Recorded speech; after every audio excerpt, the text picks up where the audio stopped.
This summer I was camping with my family, and we went swimming, and got a sunburn, and a couple weeks later I was back home obviously, and putting on lotion. I noticed a lump on my breast, and I knew right away I needed to go and talk to my doctor, just for the simple fact that I just lost, in the last year, I lost one brother to colon cancer.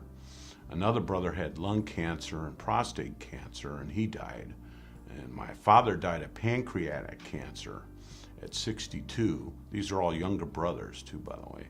And my grandmother died of breast cancer. And my sister has thyroid cancer, younger sister. So there's a lot of cancer in my family. I knew when I found the lump that, you know, in my family, any kind of lump means get it checked out.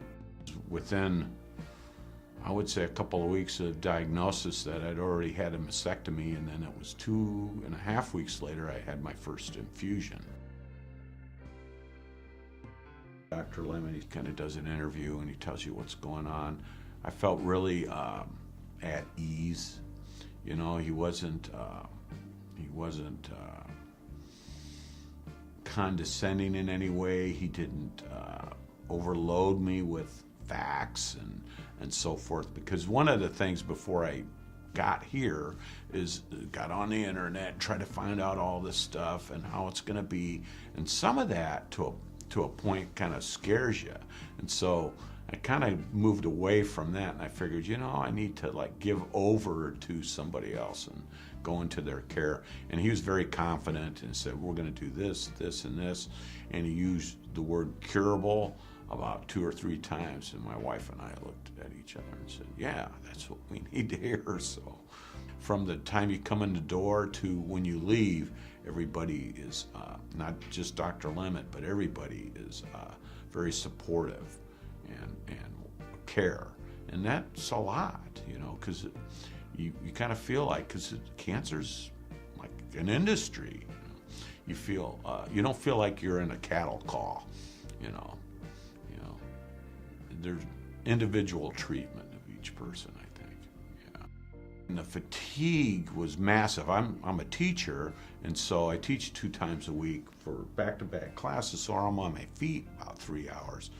And about, I'd say a half hour into the second class, my voice would kind of falter, my throat would get sore,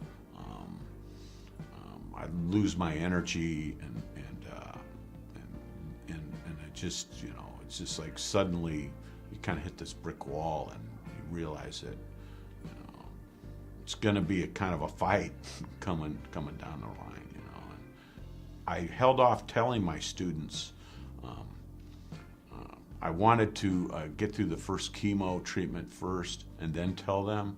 I'm not sure why I wanted to do that, but I wanted to see if I'd be able to continue, right? And so I did tell them, and they were a little, they didn't know about breast cancer in males, especially the men. I noticed in my class, the boys, they kind of looked at, you know, their eyes got kind of wide, and I kind of assured them, I said, I'm not going to drop dead in class. I'm going to be okay. There's going to be days where I have bad days, and you're going to have to, you know, help me get through it, and, you know, and the burden will be on you to, you know.